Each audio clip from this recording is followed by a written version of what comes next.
Cette interview aborde la réalité du travail social à travers le regard de professionnels du secteur.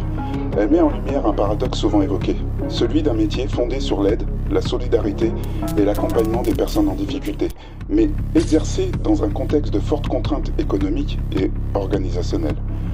À travers les échanges, il s'agit de comprendre comment ces conditions influencent le quotidien des travailleurs sociaux, leur engagement, ainsi que leurs perspectives professionnelles. L'interview questionne notamment l'idée selon laquelle le travail social pourrait contribuer, malgré lui, à la précarisation de ses propres salariés, tout en soulignant les enjeux actuels du secteur et les pistes d'amélioration possibles. Bonjour Monsieur Théron. Bonjour. Comment définiriez-vous le travail social aujourd'hui ? Le travail social regroupe un ensemble de métiers très divers comme assistant social, éducateur spécialisé, conseiller en insertion ou encore intervenant en protection de l'enfance. Je dois certainement même en oublier. Ces professionnels ont pour mission d'accompagner les personnes en difficulté, qu'il s'agisse de précarité économique, d'exclusion sociale, de handicap ou de difficultés familiales et professionnelles. Ce secteur repose sur des valeurs fortes comme la solidarité, la dignité humaine et l'émancipation des individus.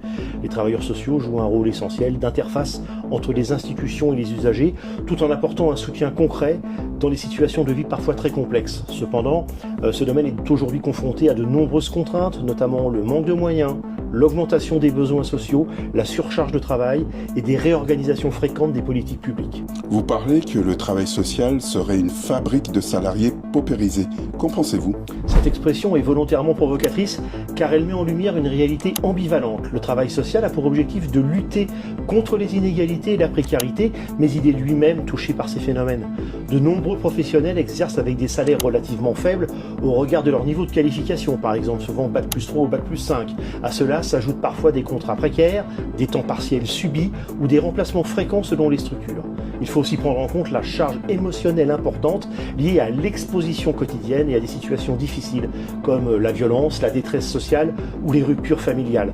Cela crée un décalage entre l'importance sociale de ces métiers et la reconnaissance réelle dont ils bénéficient. Comment expliquer cette situation ? Cette situation s'explique par plusieurs facteurs structurels.